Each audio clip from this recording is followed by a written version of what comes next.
Greetings, good hunter, and we're back again with some more Bloodborne stuff. This time we're doing one of the church servants, you know, the sort of like guys, and then give you a big old. This is going to be an interesting one to paint because we have a lantern, so we can do some nice OSL, you know, object source lighting. So this is the church servant, and this is Bloodborne Models.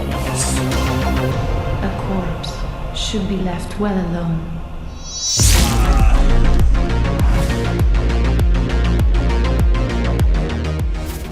First things first, plonk him down, grab our airbrush. Okay, ooh, lost the brush.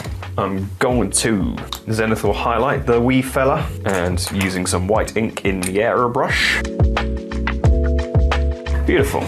I'm going to base the coat, cape, whatever you want to call it, with some, what's it called? Administratum grey. I want it nice and thin so it doesn't overpower our zenithal highlight job we've just done. And I'm going to kind of just do a general first coating all over it.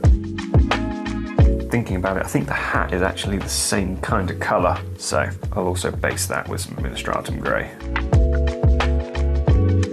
While that's drying, we'll move on to the other parts of the outfit, and the inner coating is a bit of a darker grey, so I'll go back to my trusty contrasts and I'll use some Basilicanum grey, which I do love using quite a fair bit. I'll make sure it's thinned out, and I'll just use this just on this inner coat piece here. I always find this is a very good colour to use in places like this because it's not too dark, you know, it's not black, so it's not going to overpower anything. It's just a nice grey that reacts quite well to zenithal highlighting. You still keep a fair bit of your zenithal highlighting job underneath, which is the key. Beautiful. So now the glove and the boots. Now I'm fairly certain they're just leather. You know, don't tell me off if I'm wrong. But I also think it'll just look quite good to separate them from the white and greys a bit anyway. So I'll take some snakebite leather contrast, paint these gloves in with that. Gloves done, now just for the boots. Beautiful, what a dashing chap we have already. So now the Administratum grey has indeed dried. I'm going to map out the highlights with some CORAX white. So basically all the highlights are sort of going on the sort of edges of the cloak that are furthest up, furthest closest to the light source, which will be, you know, the sun or the moon, I guess. And I'm sort of leaving gaps around parts that will sort of not be as affected by our light source. And the good thing is with the zenithal highlight is it already kind of maps out and shows you where those light sources are going to be. So we have our whites mapped out. Looking pretty funky. So now I'm going to use some Mechanicus Standard Grey, and I'm going to be using that to map out where our shadows are going to be.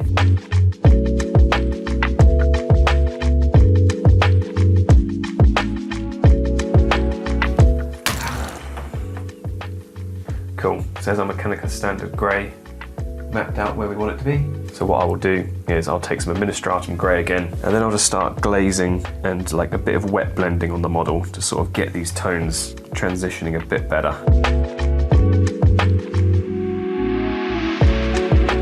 It'll take a fair few applications doing this to be able to get the desired effect that we want. But a little bit of patience and a little bit of persistence, we should be able to get there.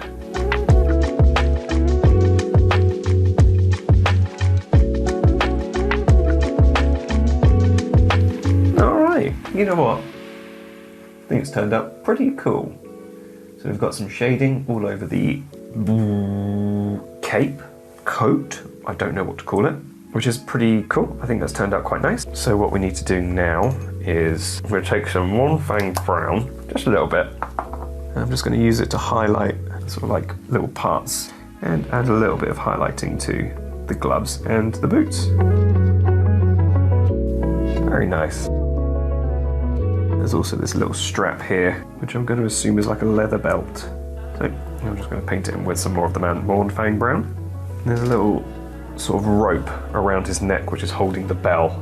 And I'm just going to paint that in with some ZANDRI dust. Now there's some little buttons on the jacket that need to be painted in, so I'll just use some more Administratum grey. Beautiful. That's another gold bell, similar to all the other ones. So I'll just use some Retributor armour, a nice thin layer, just to sit over our Zenithal highlight job. So we still keep a bit of our shading in. Okay. Shaping up relatively nicely, I would say. Now his sort of walking stick, I'm going to go back with some Administratum grey, I reckon. Not Administratum grey, Basilicanum grey.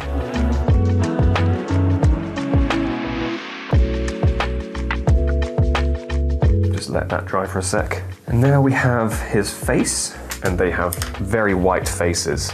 So that means we're going to base it with some CORAX white.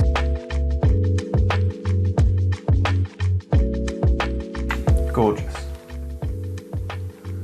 What a handsome chap. And I'm going to use some Celestra grey because it's got a bit of a bluey greenish hue to it. And I'll use that to detail in some darker tones around. And I'll use some Mechanicus standard grey to sort of paint in the eyes because they're quite dark. A little face. Probably kind of tough to see with the big hat on, but there we are. So now I'm going to, I think the tiny little like decals on the weapon are, use your words, gold. So I'll just detail them in quickly. And I'm just going to very quickly dry brush on some NECRON compound. Cool. Cool. So now we can do the lantern. I think I'm going to base the lantern with just some metallics because we will be creating our sort of OSL generating from it. So I don't want to go too crazy on the actual thing if we're going to layer it up with some shine later. I'm going to take some Iron Warriors. I'm going to use that to paint up our lantern for now.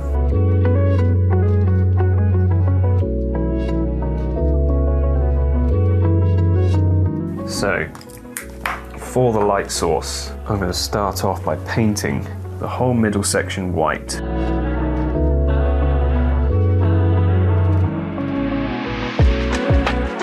Okay, so our center of the lantern is now white on all four sides. I'm going to go back to our airbrush and I'm just basically going to create a little white halo on the lantern and sort of spreading out across onto the body of the character. So, moment of truth.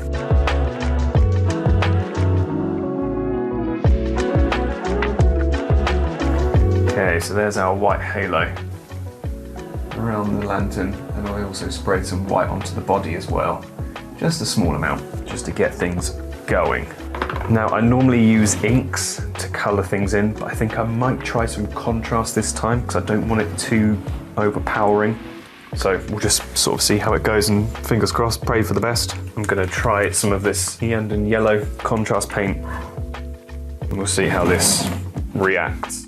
Hopefully, we're not going to ruin everything we've just done. You never really know. So here we go.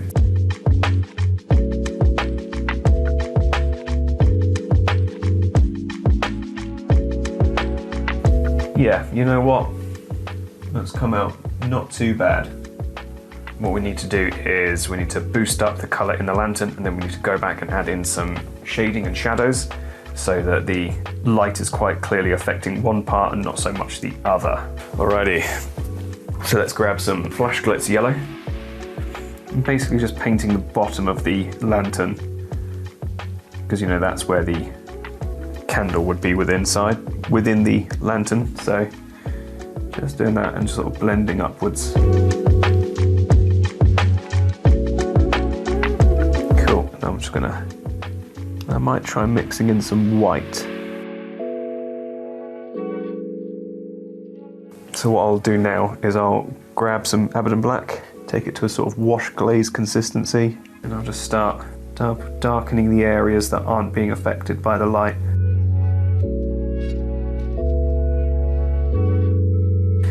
Cool. So now I'm going to go around an edge highlight with some Flash Glitz yellow.